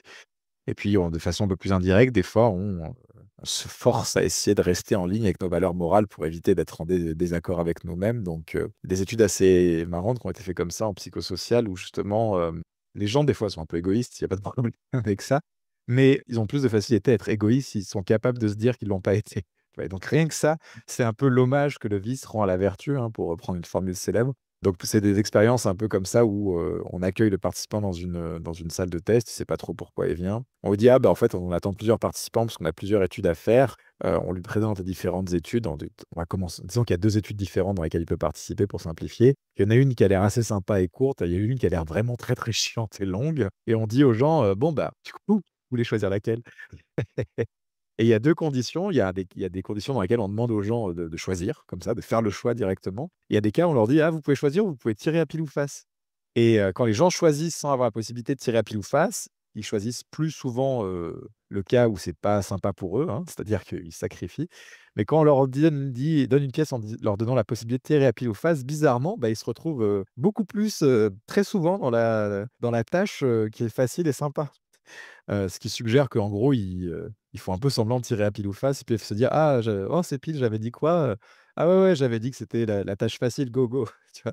Donc il y a un peu ce côté où, non seulement on est directement motivé par nos valeurs, mais on a aussi un peu ce truc de second ordre où on veut aussi être en accord avec nos valeurs et donc le fait qu'on ait besoin de se mentir à soi-même, on peut le voir aussi peut avoir une interprétation de misanthropique du truc, si tu veux. Mais ça montre aussi que, bah, on se sent quand même un peu lié par nos valeurs morales et par l'image qu'on a de nous-mêmes, quoi. Alors certaines personnes, forcément plus que d'autres, hein.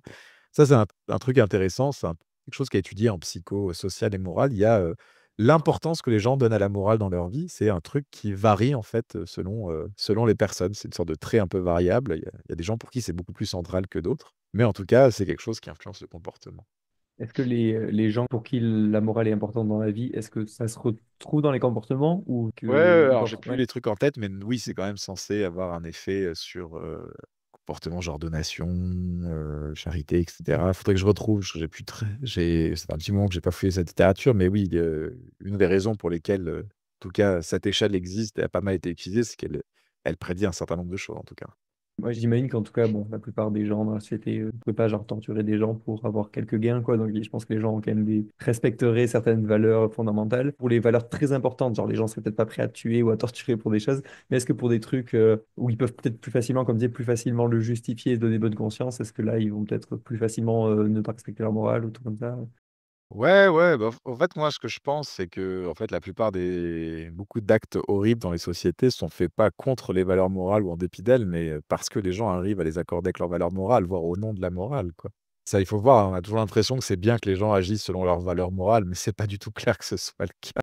Comme je dis, les valeurs morales aussi, ça peut être, voilà, si mon groupe a plus de valeurs que les autres groupes, c'est une valeur morale. Donc voilà, c'est oui, les gens agissent selon leurs valeurs morales, mais ça les empêche pas de torturer. Au contraire, par exemple, prends la peine de mort, enfin, c'est un acte qui peut être justifié et même requis, pas au nom de valeurs morales, par exemple. Ouais, vu comme ça, Heu, on pourrait dire que je sais pas, les gens qui ont une vision un peu, pas genre les gens comme Zemmour ou les gens d'extrême droite qui ont une certaine vision très précise de ce que doit être la France, ils sont prêts à déporter des gens pour cette valeur morale. Donc effectivement, vu comme ça, oui. Mais c'est ça, après, il faut faire attention au cas où la morale, c'est un peu un prétexte pour cacher, d'autres choses, mais ouais. je pense qu'effectivement, il y a des choses qui ont été faites par morale qu'on n'approuverait pas nécessairement, tu vois? Après, il y a la question aussi il y a une étude sur, on questionne les philosophes sur à quel point, sur leur comportement, sur leur attitude par rapport à plein de choses, et on compare par rapport à la population, et on voit qu'en fait, il y a quasi aucun changement, et je crois que le seul truc qui change, c'est qu'ils mangent moins de viande, mais à C'est part ça, ça, ouais, bah, finalement, ça, il n'y a pas grand-chose. c'était une série d'études en philo-exp qui avait commencé en se demandant est-ce que les gens qui passent leur vie à étudier cette philo-morale, sont plus morales que les autres? Et les premières recherches qui a été fait, la première étude était assez marrante, mais bon, très discutable. C'était sur est-ce que les livres d'éthique ont plus tendance à disparaître des bibliothèques que celles des autres collections? Ou est-ce qu'ils sont plus souvent rendus justement parce qu'ils rendent morales ceux qui les lisent? Puis le résultat, c'est qu'ils avaient tendance un peu plus à disparaître. Puis après, il y a eu des questionnaires un peu plus larges sur le comportement des profs d'éthique versus les profs d'autres disciplines, versus les profs d'autres spécialités de philosophie, sur des choses du genre: est-ce qu'ils donnent de l'argent aux charités? Est-ce qu'ils, téléphonent à leurs parents? C'était vraiment un item. Est-ce qu'ils vont voter? Est-ce que, ils respectent l'environnement? Ils font le tri des poubelles? Puis effectivement, tu avais pas énormément de différence, hein. Mais, plus récemment, il y a l'idée qu'il y a quand même quelques cas dans lesquels, il y a une différence et c'est vraiment sur les cas où, les philosophes ont des opinions très différentes de la population. Par exemple, être végétarien, manger moins de viande, il y avait, effectivement une grande différence dans ce cas-là entre les philosophes moraux et les autres philosophes et les non-philosophes et cetera. Donc ça suggère, en gros, la conclusion, c'est que voilà, si c'est sur des trucs sur lesquels on est tous plus ou moins d'accord que c'est pas bien de le faire, comme pas voler un livre, bah, tu vas pas avoir une grande diffé le fait de faire de la philo morale, ça va pas faire une très, très grande différence, quoi. Tu vas surtout l'observer sur des cas où les conclusions à laquelle t'amène la philosophie morale diffèrent énormément du consensus dans la population. Donc, justement, c'est intéressant le cas, de manger de la viande, parce que c'est un des cas en philosophie morale qui est voilà, l'idée selon laquelle c'est mal de manger de la viande et il faudrait être végétarien parce que, ça fait de la souffrance animale qui est pas justifiable et cetera. C'est un truc qui est quasiment presque, alors c'est pas un consensus parce que tout le monde est pas d'accord, mais ce qui est le plus proche d'un consensus, si tu veux, dans le sens où c'est une conclusion pour laquelle il y a beaucoup de bons arguments, mais contre laquelle il y a pas vraiment de très bons arguments, quoi. Donc c'est à peu près l'équivalent de ce qu'est un consensus en science, en vrai, le consensus en science, c'est pas quand les scientifiques sont d'accord, parce qu'ils pourraient être d'accord pour des raisons nulles, quoi. C'est quand, c'est le meilleur truc sur le marché, tu vois, dans le domaine, quoi. Et là, ça a quand même effectivement une sorte d'effet sur les philosophes moraux. On voit quand même que ça les incite à manger moins de viande que la population en général. De toute façon, c'est quelque chose qui m'avait frappé, même il y a déjà presque 15 ans, quand tu allais à des congrès de philosophie morale, effectivement, tu allais au repas après, il y avait beaucoup de végétariens comparé à d'autres trucs. Donc effectivement, donc ça, c'est encore une façon de montrer que la réflexion morale peut avoir un effet, hein, peut-être qu'elle l'a pas tout de suite, mais au moins sur le long terme, ça peut changer les valeurs et les opinions des gens, quoi. Peut-être que s'il y a vraiment un effet sur ce truc-là précisément, c'est qu'il y a plein d'autres conclusions à laquelle nous amène la philosophie morale qui divergent au final pas beaucoup des valeurs communes dans la société. Parce que dans la société, oui, on est déjà d'accord que tuer les gens, c'est pas ouf, que torturer des gens, c'est pas Voilà. ouf. Donc la philo morale, elle vient peut-être donner des arguments à des trucs où on est déjà d'accord. Et là où sur la question de la consommation de viande, il y a quand même là un certain écart entre ce que disent les C'est ça, philosophes ouais, et ce que pensent les gens, quoi. on voit pas d'effet sur les autres trucs, parce qu'il y a pas vraiment de place pour de l'effet, quoi. Tout le monde est déjà, OK sur la conclusion. Donc ça montre bien que le rôle de la philo morale, c'est pas là pour nous répéter ce qu'on sait déjà, c'est pas de faire la morale, mais c'est plus intéressant, que ça nous permet de dépasser un peu ce que tout le monde veut croire déjà, quoi. Il y a une question aussi par rapport au comportement, du coup, c'est une question de métaéthique qui est du coup sur la motivation morale. Et du coup, il y a une distinction qui est faite entre l'internalisme moral et l'externalisme moral. Est-ce que tu peux expliquer ce que c'est et quelle Ouais, position tu alors, défends? il y a plein de choses qu'on appelle internalisme, externalisme, et là, ce dont on parle, c'est ce qu'on appelle l'internalisme du jugement moral versus l'externalisme du jugement moral. C'est une thèse qu'on trouve défendue chez Hume et qui est très débattue. C'est l'internalisme du jugement moral, c'est l'idée que si tu juges que quelque chose est mal, tu es nécessairement motivé à ne pas le faire. Alors pas force ça veut pas dire que tu vas pas le faire, hein, parce que tu peux avoir une motivation qui va en sens inverse, hein. Par exemple, tu pensais que c'est mal de tricher à tes examens, donc ça te motive à pas tricher, mais peut-être que tu as tellement peur de les rater que ça va quand même te motiver à tricher. Mais l'idée, c'est que si tu crois vraiment ce que tu dis quand tu dis: «C'est mal de tricher», ça doit au moins te motiver un petit peu à ne pas tricher, et à l'inverse, tu penses que quelque chose est bien, ça doit te motiver au moins un petit peu à le faire, hein. Alors bon, ça paraît un débat un peu technique comme ça, mais dans la philosophie d'Hume, ça joue un rôle très important parce que à la base d'un des arguments qui amène Hume à conclure que la source de la morale, ça se trouve dans les émotions. Parce que le raisonnement de Hume, c'est comme ça, c'est si on accepte l'internalisme du jugement moral, l'idée que juger que quelque chose est mal, ça nous motive à pas le faire, et que juger quelque chose est bien, ça nous motive à le faire, ça veut dire que le jugement moral est intrinsèquement motivant. C'est-à-dire qu'il est par nature motivant. Et Hume en conclut, bah, du coup, qu'est-ce qui est motivant dans la vie? Ce sont les émotions, hein, les désirs, les passions, les émotions. Donc si le jugement moral est motivant, il doit avoir un lien substantiel avec les émotions, il doit venir des émotions. Tandis que, par exemple, si on est externaliste et qu'on considère qu'on peut juger quelque chose est mal sans être le moins du monde motivé à l'éviter, c'est vrai que ça, c'est moins compatible avec l'idée que le jugement est moral est quelque chose d'émotionnel, quoi. J'allais dire ça justement parce que je pense que, je sais pas si c'est un point en faveur de l'externalisme, mais je pense qu'il y a plein de gens qui pourraient dire oui, effectivement, je pense qu'il faudrait le faire, mais est-ce que si je suis Ouais. motivé à vraiment le faire? Pas trop. Est-ce que ça, c'est un point en faveur de l'externalisme ou il y a des Alors gens il qui... faudrait pas qu'ils disent pas trop, il faudrait qu'ils disent pas du tout. Alors on pourrait dire: «Bah oui, c'est le cas», mais justement, bon, c'est toujours le problème avec les débats en philosophie, ça devient très vite irréfutable. C'est que du coup, bah, effectivement, certaines personnes pourraient dire ça, mais ce que dirait un internaliste, c'est que du coup, cette personne dit que telle chose est bien, mais en fait, elle le croit pas vraiment. Elle le dit comme ça, hein, comme je sais pas, je peux dire, «Je pense que la terre est plate», mais je le crois pas vraiment. De la même façon, si je dis: «Ah ouais, je pense qu'il faudrait arrêter de manger de la viande», mais j'ai pas envie de le faire, je m'en fous. En fait, je crois pas vraiment ce que je dis. Je répète un peu entre guillemets, un peu comme si je citais les paroles de quelqu'un d'autre, mais moi-même, je ne crois pas ce que je dis, quoi. C'est convaincant ça? Ça me paraît un peu étrange. Ça me paraît effectivement très théorie irréfutable, quoi. Bah, je j'ai l'impression que si on commence comme ça, oui, bah, tout devient un peu irréfutable et c'est un peu dur de voir, quel est l'intérêt du truc, quoi. Non, non, bah, oui, je passe jamais d'être très satisfait par ce genre de réponse. Après, même sans recourir à ces trucs-là, c'est difficile de dire que quelqu'un est pas motivé du tout, tu vois? Mais bon, c'est une question assez intéressante, parce que ça en fait, ça porte sur la nature du jugement moral, tu vois? Est-ce que c'est quelque chose qui est intrinsèquement motivationnel, ou est-ce qu'il faut quelque chose d'autre qui vient avec le jugement moral pour nous motiver en plus? Pour Hume, il y a l'idée que si on est sur un plan uniquement intellectuel, on n'est pas motivé. Donc par exemple, on pourrait penser, voilà, un médecin peut, savoir que c'est mal de fumer, peut savoir toutes les raisons pour lesquelles c'est mal de fumer, alors pas mal moralement, mais mal pour lui, pour sa santé, et pas être motivé le moins du monde parce que c'est uniquement un niveau intellectuel. Enfin, ce serait ça un peu l'idée de l'extrémisme. Du coup, comment il faut le motiver? Faut coller des photos de corps en train de pourrir et de dents noircies sur les paquets de cigarettes parce que ça, tu vois, ça a un impact émotionnel. C'est l'idée qu'il faut rajouter un truc supplémentaire au jugement pour qu'il devienne motivant, et donc si tu acceptes ça pour la morale, psychologiquement, ça voudrait dire que tu as quelque part les jugements et qu'il faut quelque chose en plus pour qu'ils deviennent motivants, tu vois?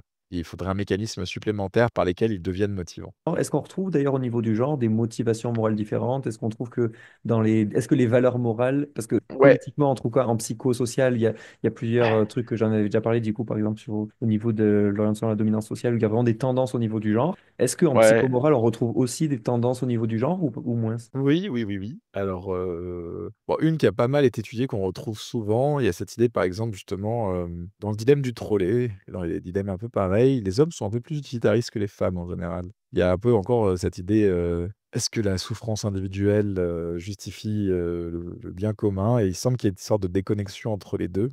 Pas l'écart est pas énorme, hein, c'est pas comme ça allait avoir des trucs polarisés, hein, c'est des petites différences. Alors forcément, une des explications qui est utilisée parfois, c'est que, bah, quelquefois, les gens qui donnent des réponses selon lesquelles on peut sacrifier une personne pour en sauver plusieurs, c'est pas forcément qu'ils réfléchissent au plus grand bien, c'est juste qu'en fait, ils n'ont pas grand-chose à faire de la souffrance individuelle, qu'ils manquent d'empathie.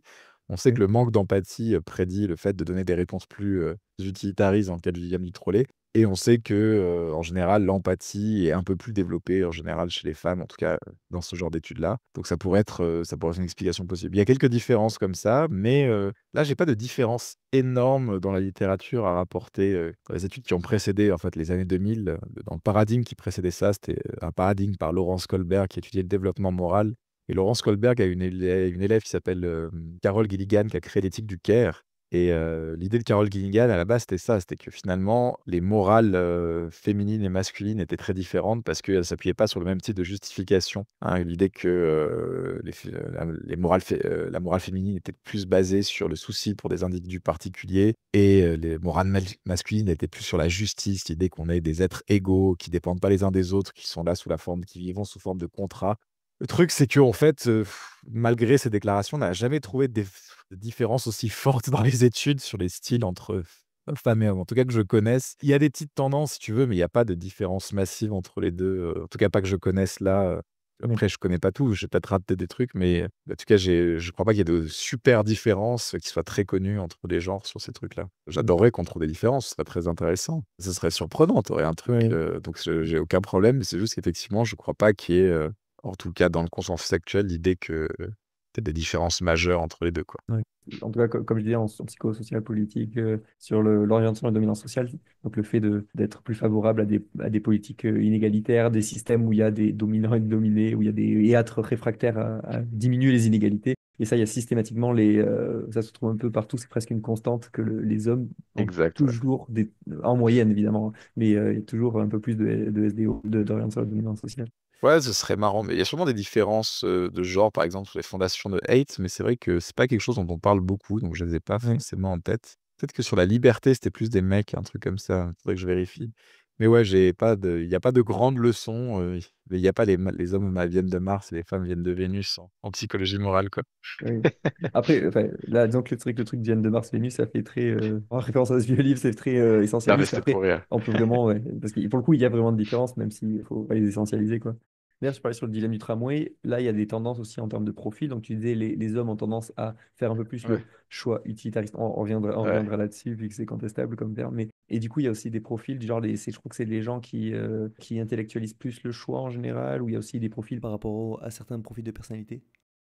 Ouais, alors c'est ça, dans les études qui ont été faites sur le dilemme de Trolley, au début, ça a été introduit en psychologie principalement par Joshua Green, qui est un philosophe, qui est devenu neuroscientifique, qui a, en fait, a construit toute une sorte de défense de l'utilitarisme sur la base de données en psychologie et en neurosciences, avec cette idée que, voilà, le dilemme du Trolley, c'est un cas où tu as dit comme ça, un conflit entre une intuition déontologique, on peut pas te sacrifier une personne pour en sauver 5, et une intuition utilitariste, oui, oui, on peut sacrifier une personne pour le plus grand nombre, c'est, mathématiquement logique si tu veux. Et tout son modèle, c'est l'idée que l'intuition déontologique, c'est vraiment une intuition, c'est vraiment une sorte d'émotion qui surgit comme ça: «Ah, c'est horrible de tuer une personne», tu vois? Même pour en sauver 5. Et tandis que l'intuition utilitariste, c'est plus en fait plus un jugement réfléchi, où tu compares les conséquences, bon, la conséquence est 1 versus 5, donc ça demande pas énormément de réflexion quand même, mais voilà. Donc c'est vraiment cette idée que tu as une sorte de conflit entre un truc plus émotionnel, déontologique, plus rationnel, utilitariste.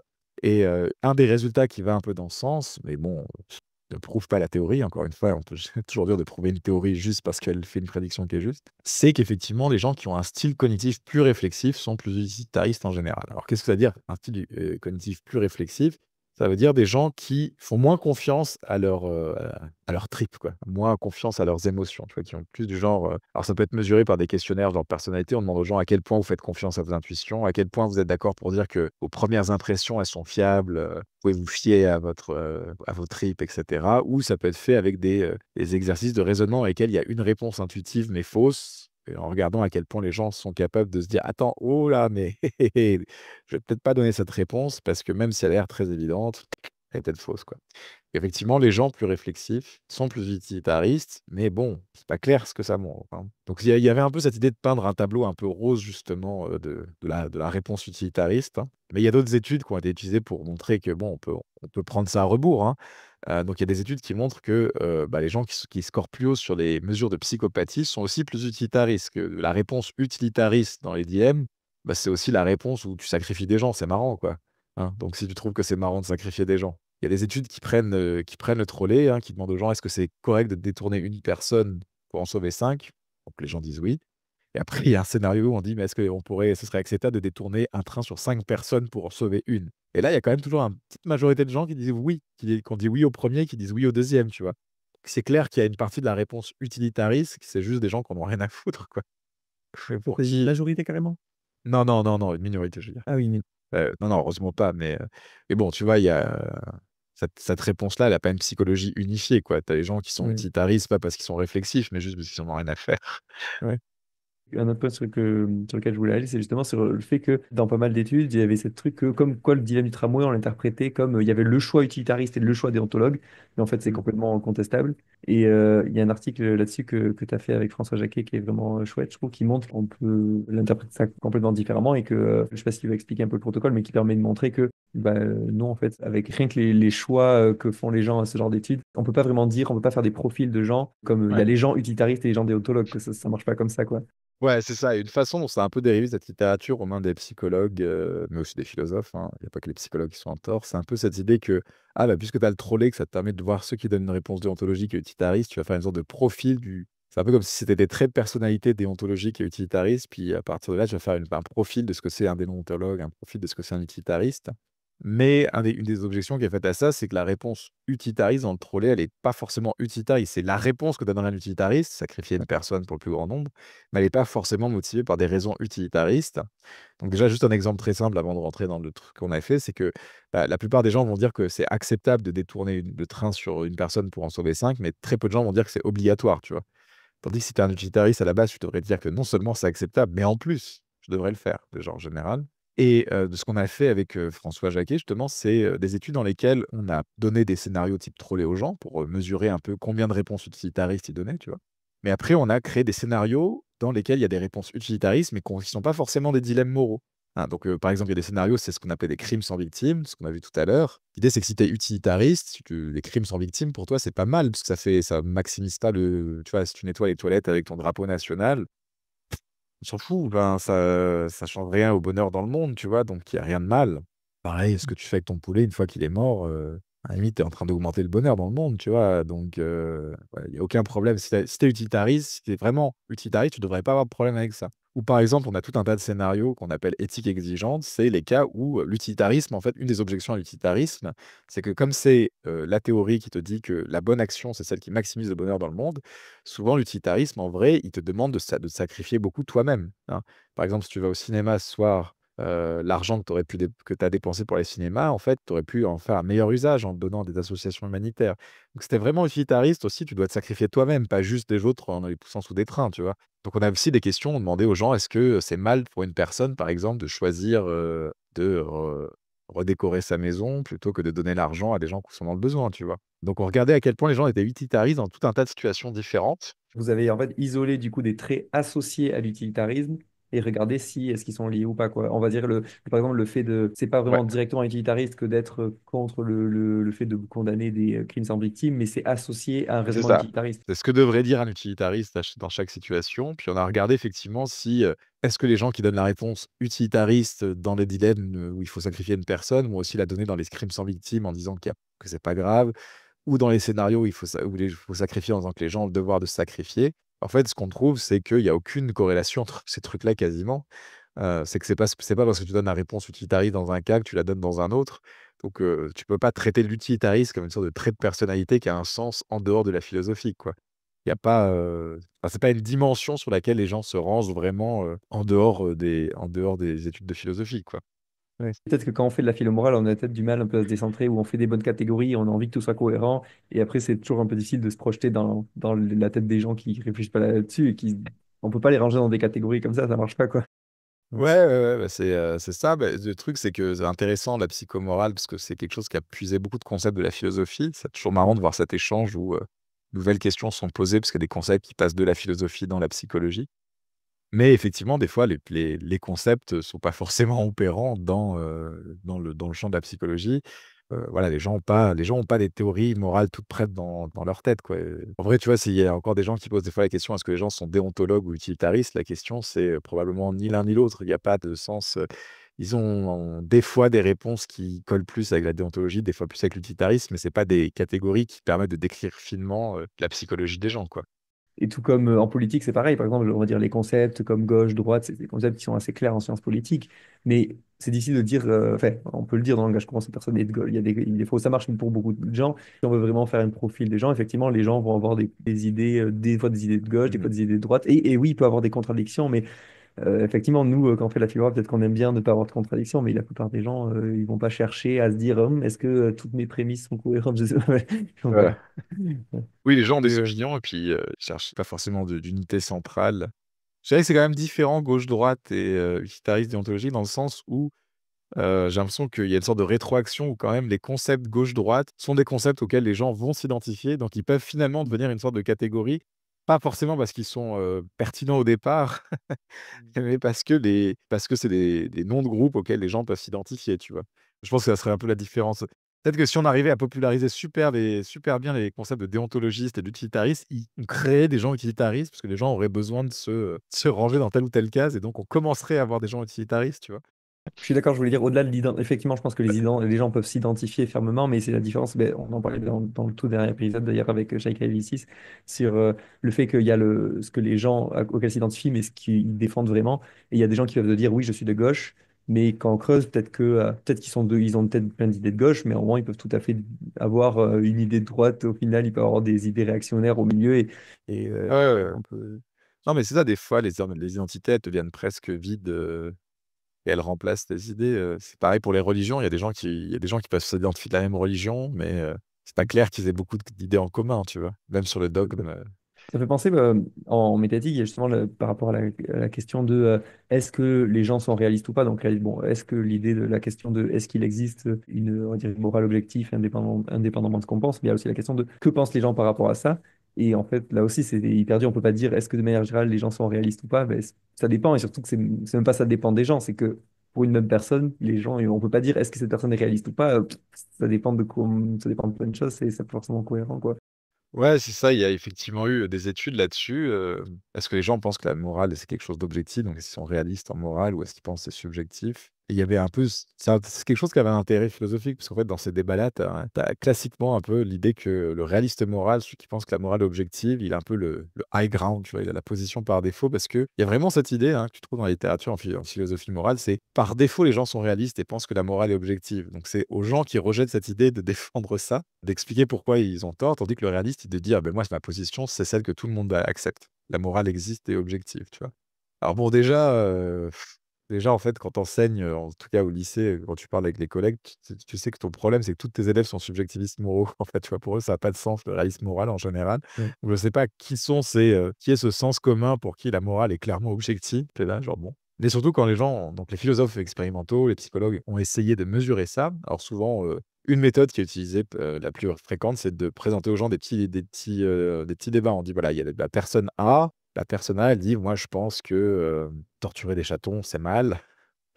Moi, l'autre, il dit: «Bon, bah, personne B». Alors, c'est l'exemple le plus débile, hein, mais après parce qu'après on va prendre des exemples plus sérieux. Les personnes B dit: «Ah, ben moi, je pense que torturer, des chatons, c'est pas si mal, c'est pas il y a pas de problème, c'est pas mal, quoi». Et là, on demande aux gens: «À votre avis, dans ce dialogue, il y en a forcément un qui a raison et l'autre qui a tort, quoi, il y a une bonne réponse». les 2 ont raison, parce qu'il y a une sorte un peu de subjectivisme, les 2 ont tort, je sais pas trop à quoi ça correspond, ou personne a raison, personne a tort, parce que c'est pas le genre de réponse, de choses sur lesquelles les gens peuvent avoir raison ou tort, hein. Donc après, pour vérifier si ta mesure marche, tu testes ça avec des gens, des choses, par exemple, tu peux dire, si tu donnes aux gens un débat sur, moi je pense que la tour Eiffel, elle est à Paris et l'autre dit: «Non, moi je pense que la tour Eiffel, elle est à Nantes». Si tu donnes ce débat aux gens, les gens vont dire: «Mais non, il y en a un qui a raison et l'autre qui a tort», là, tu vois? C'est un peu objectif.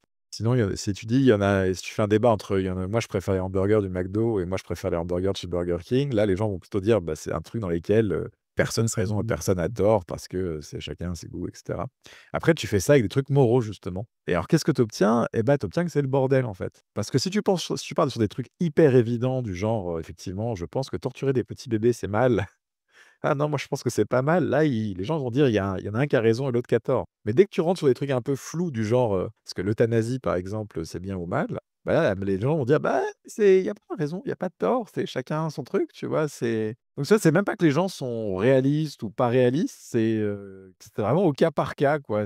Ils ont pas dans la tête, une croyance fixe sur les valeurs morales, quoi, que tu pourrais essayer d'attraper avec ces vignettes, quoi. C'est plus comme si pour chaque, cas, tu leur amenais une Ouais. réflexion et ils ont une réponse un peu différente. Si on leur donne des cas extrêmes, effectivement, sur un truc hyper violent, genre est-ce que c'est immoral de torturer des gens, les gens seront d'accord pour dire que non, c'est immoral, mais si on donne un truc un peu plus ambigu, genre pour qui faut-il voter, là, les gens vont être plus, ou pour faut-il manger de la viande, un truc un peu plus. Ouais, Moi, j'ai l'impression qu'un truc où tout le monde est d'accord dans la société, les gens vont être plus réalistes, mais si on a un truc où il y a des débats et tout, là, les gens vont plus être relativistes, quoi. ouais, par exemple, moi, ça m'a fait marrer parce que une des toutes premières études que j'ai publiées en français, c'était justement sur cette question-là et j'avais une étude où j'avais 2 scénarios. J'avais un scénario où il y avait 2 enfants qui jouaient, qui étaient dans un parc, il y a juste une balançoire et donc le deuxième enfant en a marre d'attendre que le premier sorte de la balançoire, donc il pousse l'autre de la balançoire pour lui prendre la balançoire. Donc là, je fais le petit dialogue, il y en a un qui dit: «Ah mais c'était très, très mal» et l'autre dit: «Non, c'est pas mal». Et là, tout le monde dit: «Non, mais il y en a clairement un qui a raison et l'autre qui a tort», tu vois?